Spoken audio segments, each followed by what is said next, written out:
Palabras de alegría y esperanza. Es el segundo domingo del tiempo ordinario del año B, la Dal lectura de Vangelo Juan 1, secondo Giovanni. 35, 42. Y el comentario es del padre Fernando Armelini. Al día siguiente estaba Juan con dos de sus discípulos viendo pasar a Jesús.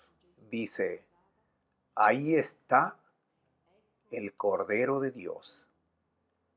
Los discípulos, al oírlo hablar así, siguieron a Jesús.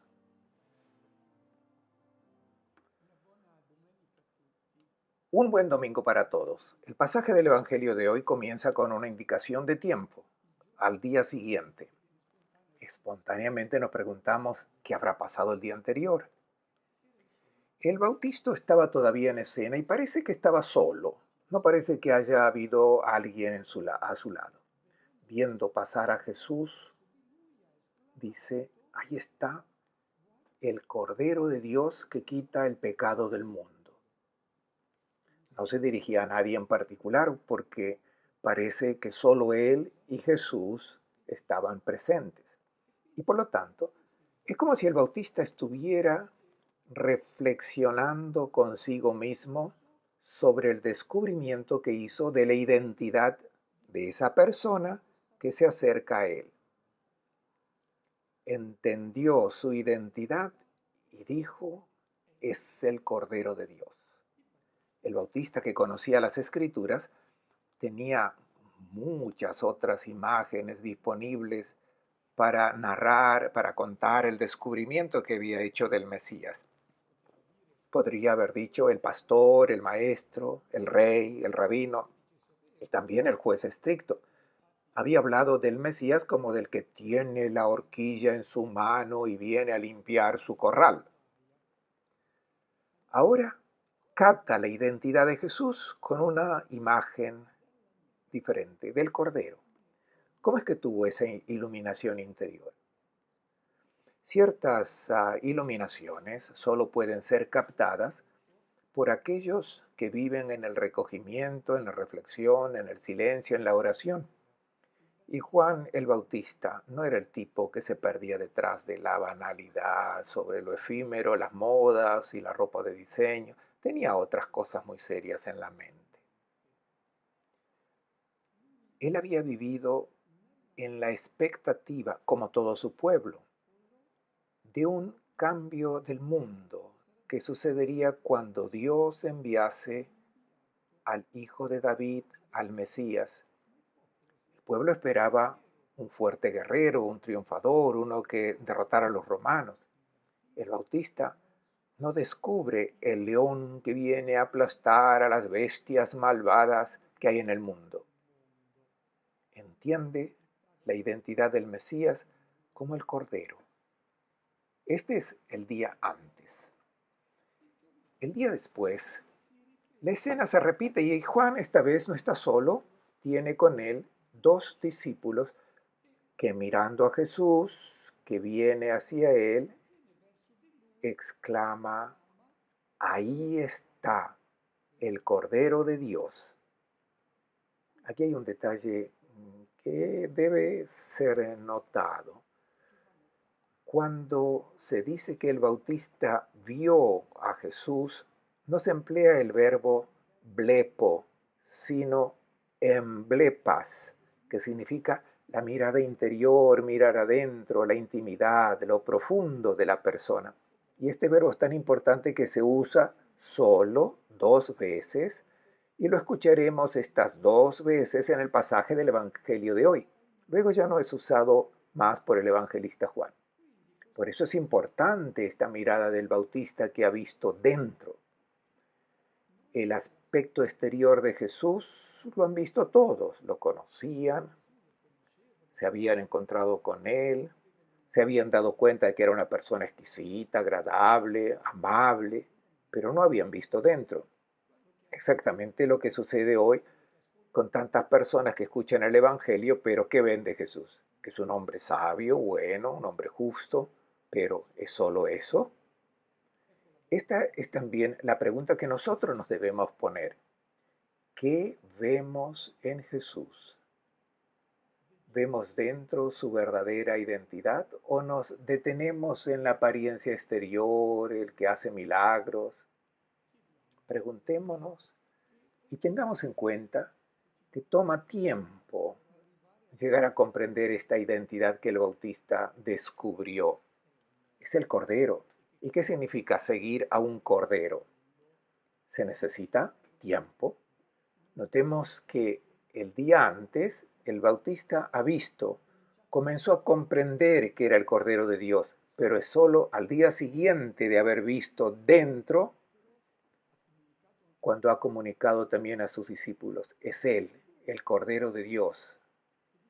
Y por tanto el Bautista se convierte ahora en anunciador del descubrimiento que ha hecho, porque quien descubre la verdadera identidad de Jesús y las respuestas que da a las preguntas más profundas que están en el corazón del hombre, no puede guardar este descubrimiento para sí mismo.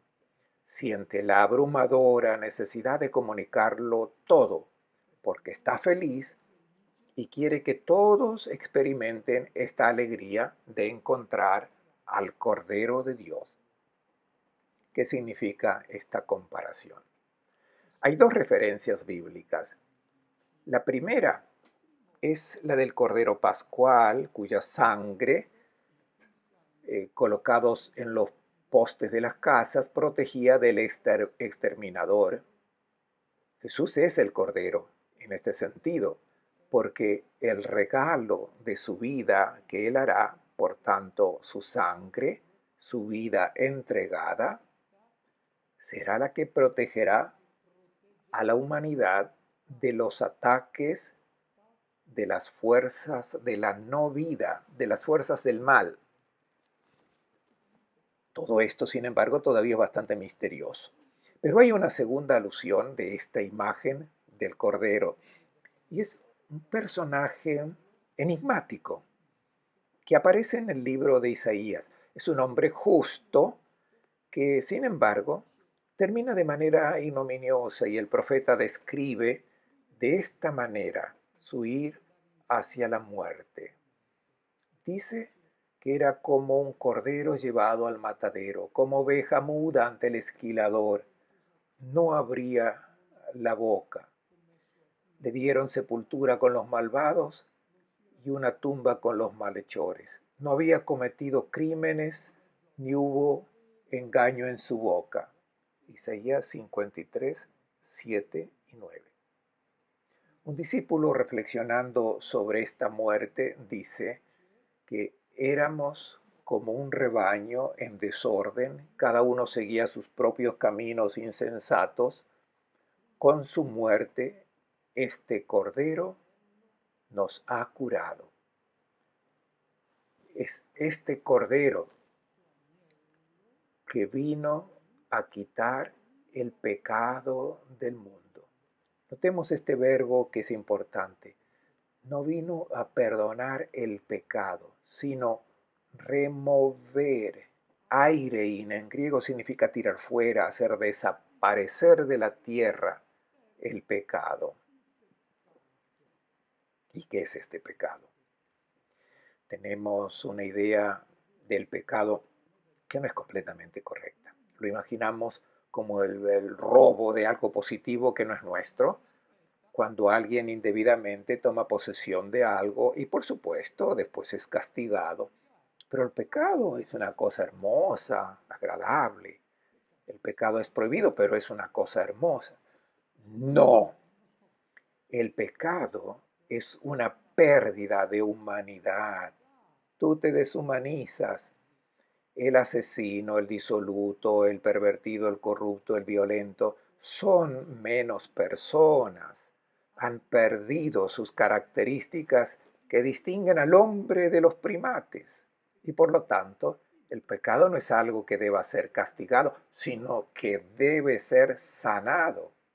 El pecado debe ser echado fuera porque desfigura al hombre.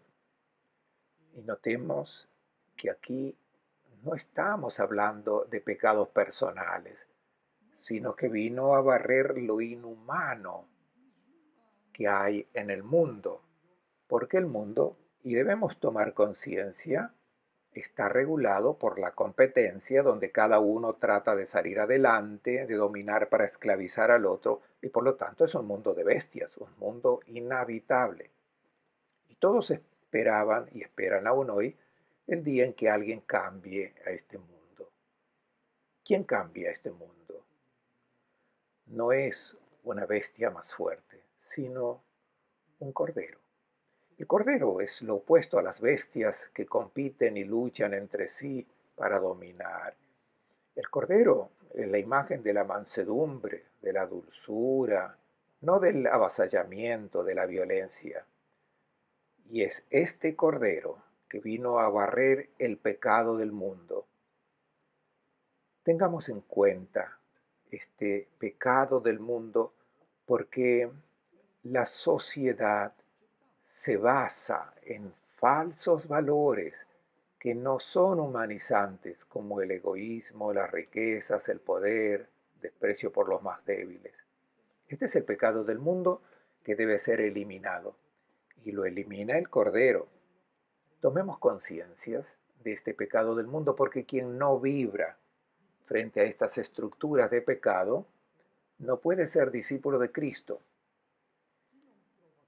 El que no siente esta hambre de justicia de la que hablan las bienaventuranzas pronunciadas por Jesús, no puede ser uno que entre en armonía con este Cordero que quiere acabar con el mundo de las bestias. Sus discípulos, oyendo al Bautista hablar así, siguieron a Jesús. Seguir a un Cordero cuando se vive en un mundo de bestias, donde los éxitos se miden por la fuerza, la rivalidad, significa partir para una aventura extremadamente arriesgada. Escuchemos ahora las primeras palabras que Jesús dirige a los dos que lo quieren seguir. Jesús se volvió y al ver que le seguían, les dice: ¿qué buscan? Respondieron: Rabí, que significa maestro, ¿dónde vives? Les dice: vengan y vean. Fueron, vieron dónde vivía y se quedaron con él aquel día. Eran las 4 de la tarde. A los dos discípulos del Bautista que comenzaron a seguirlo, Jesús les hace una pregunta. ¿Qué buscan? No a quién buscan, sino qué buscan. Son las primeras palabras que menciona el evangelista Juan. Es una pregunta que Jesús hace inmediatamente a cualquiera que quiera seguirlo. ¿Qué buscan? ¿Qué esperas de mí? Porque es mejor aclarar inmediatamente para no ir al encuentro después decepcionados esperando de mí lo que yo nunca prometí.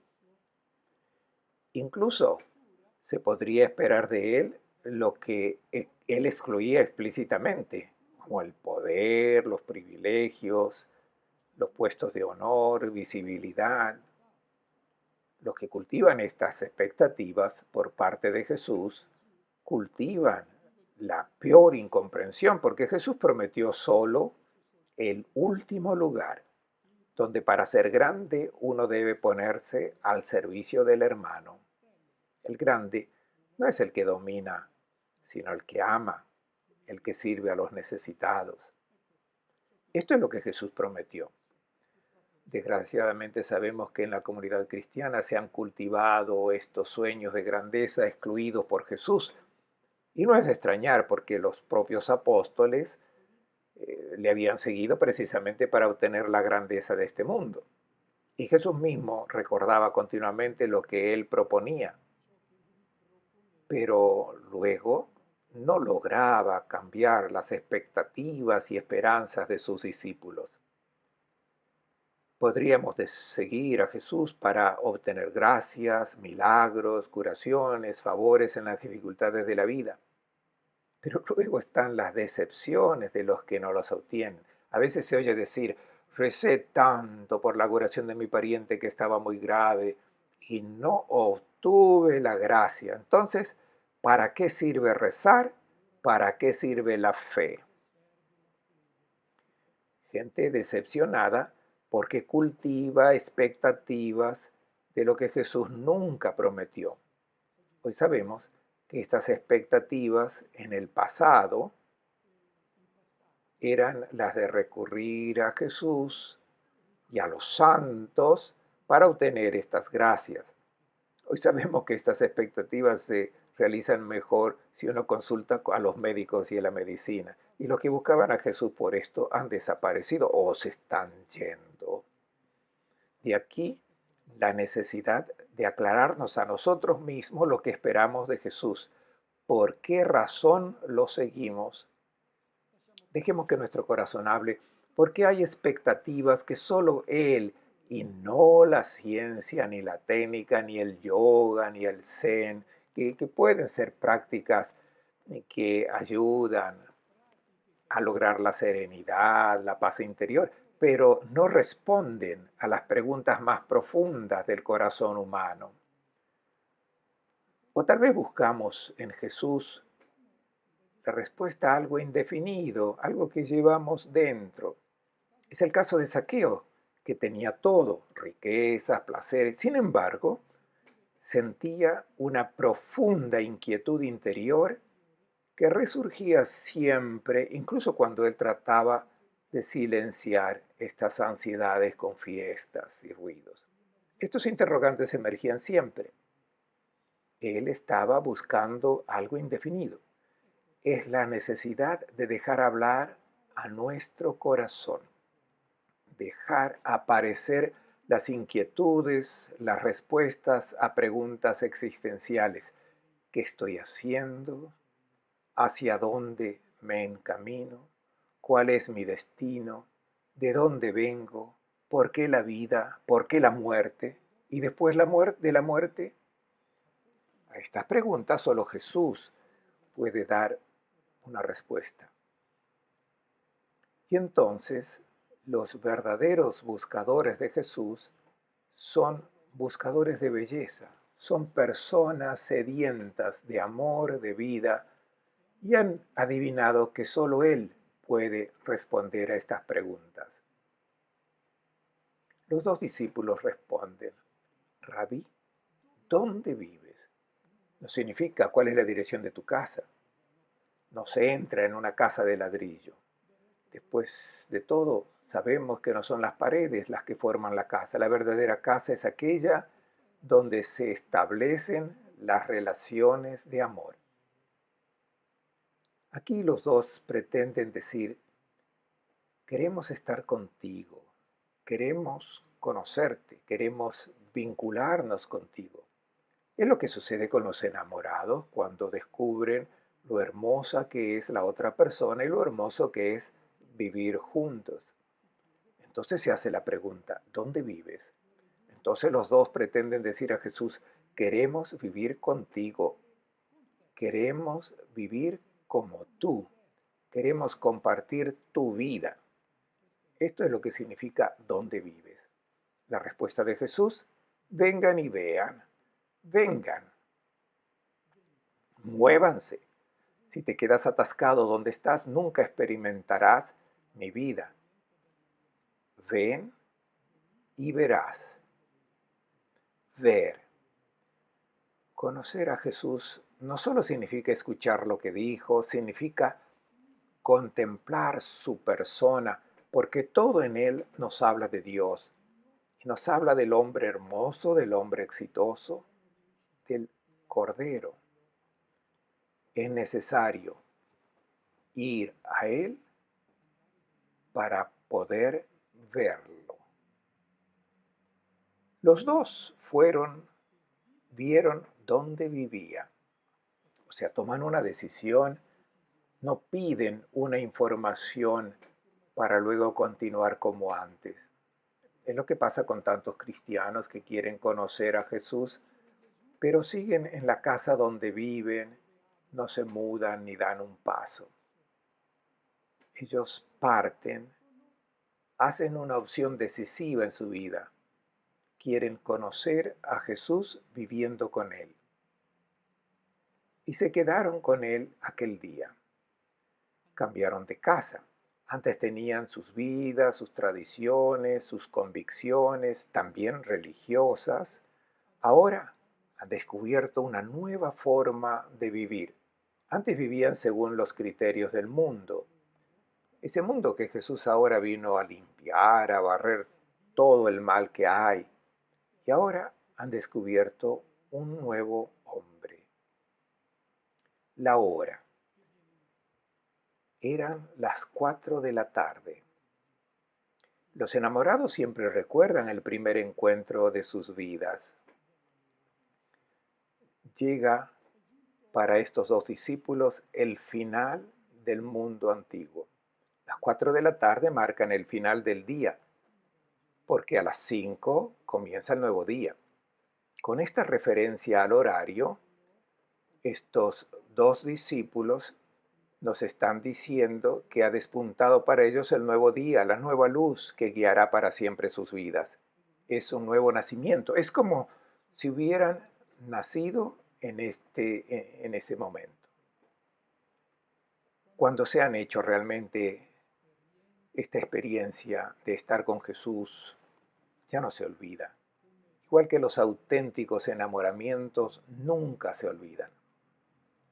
Cuando realmente has conocido a Jesús y has estado con Él, también puedes salirte del camino y puedes cometer errores en la vida, pero siempre queda la nostalgia por los momentos en los que has experimentado la verdadera alegría, la armonía, la paz interior, de cuando estabas en la casa de Jesús y entendiste que solo esa era la verdadera vida.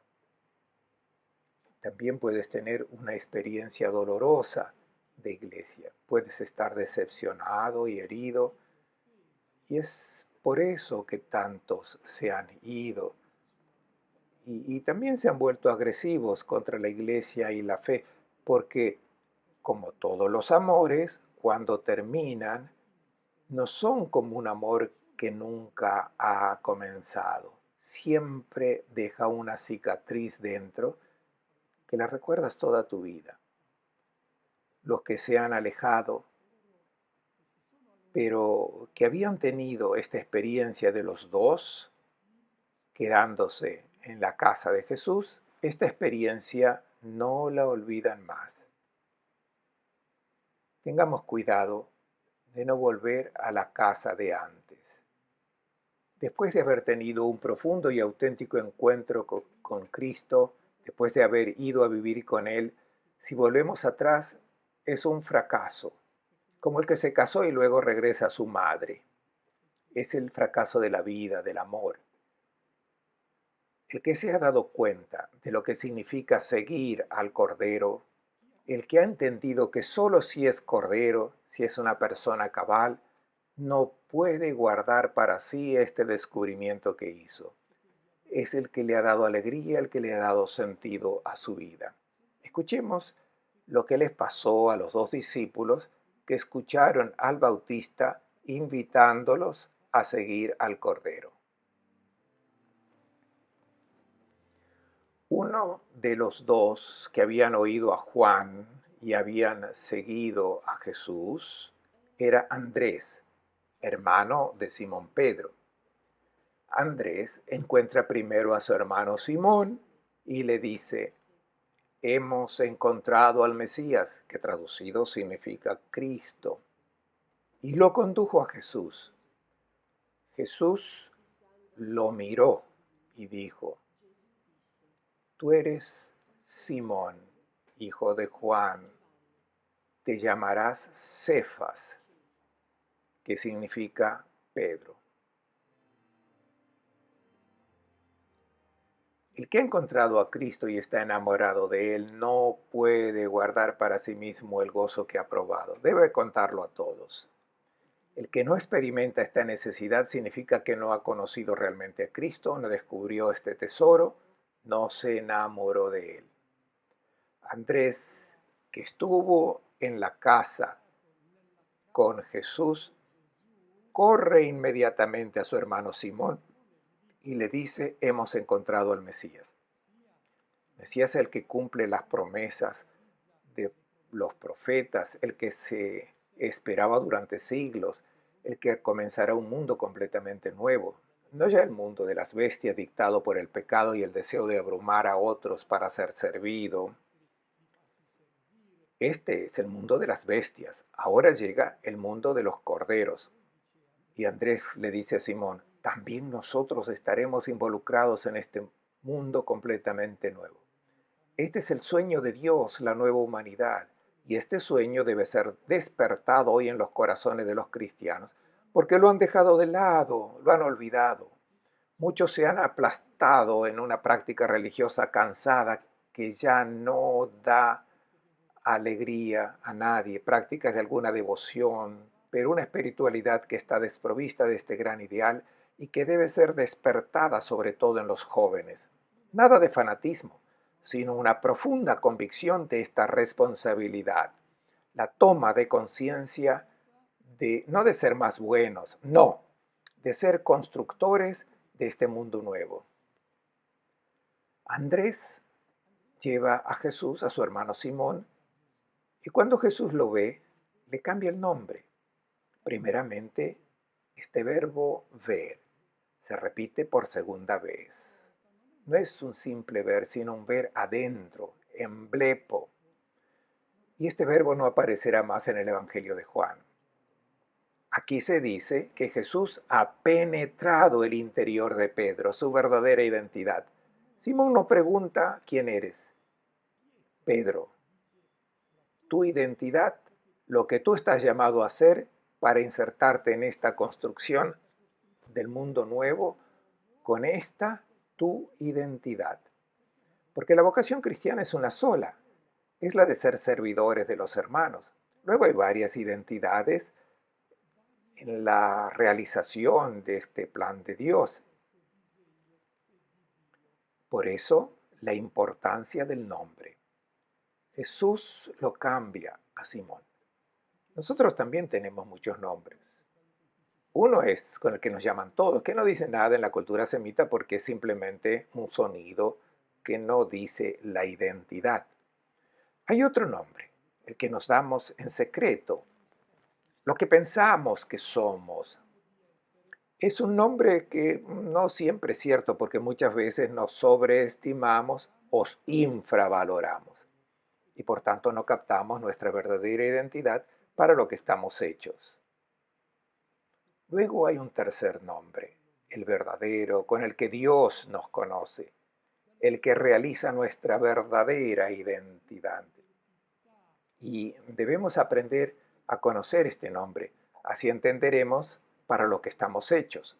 Y nuestra vida tendrá éxito si realizamos esta identidad con la que Dios nos conoce. Esta es la importancia de descubrir el nombre con el que Dios nos llama. ¿Para qué fui creado?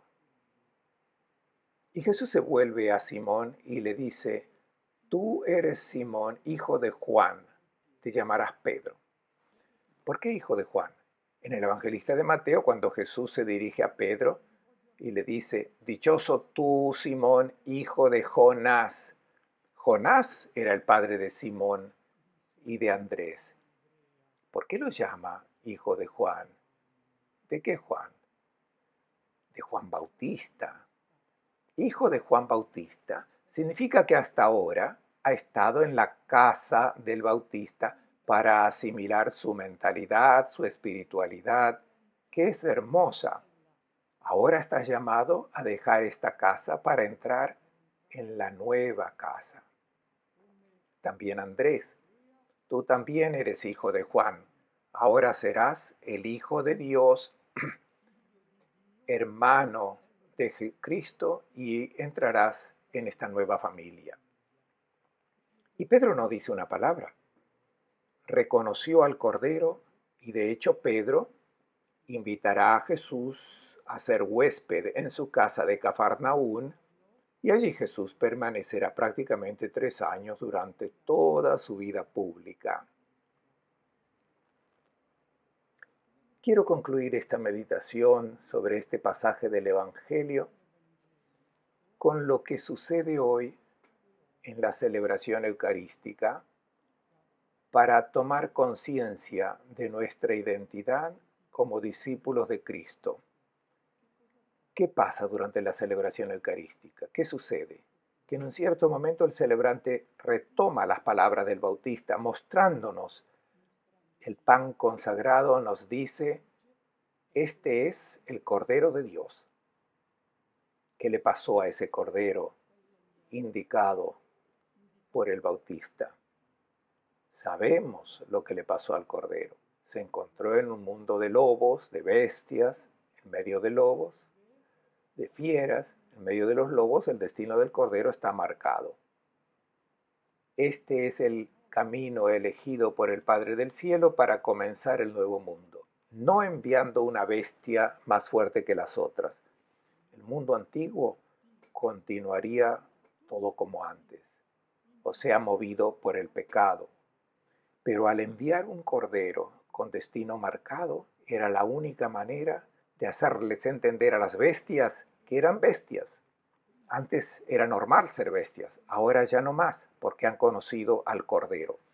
Y solo el Cordero encarna la imagen del verdadero Hijo de Dios, el que se da todo por amor. Entonces, ¿qué sucede en el banquete eucarístico? Sucede que Jesús, antes de concluir su historia en este mundo, durante la última cena, tomó el pan y dijo: este soy yo, esta es mi historia entera. Me hice pan de vida para aquellos que necesitaban de mi tiempo, de mis energías, de mis habilidades. Todo lo puse a disposición del hermano como pan de vida. ¿Qué pasa ahora en el banquete eucarístico? Sucede que Jesús te invita a asimilar su persona, a asimilar toda su historia de vida donada como un cordero. Aquí está el Cordero de Dios. Significa: asimila esta historia, quieres ser también cordero junto con este cordero y por lo tanto estar involucrado en esta nueva humanidad. Toma y come. Es el compromiso conyugal, esponsal, que nosotros tomamos con Cristo. ¿Quieres unir tu vida a la mía? Comiendo ese pan le decimos sí. La Eucaristía es esto y solo esto. Recordémoslo cuando se nos presenta ese pan que es Cristo. Tomemos conciencia que también nosotros somos constructores del mundo de los corderos. Les deseo a todos un buen domingo y una buena semana.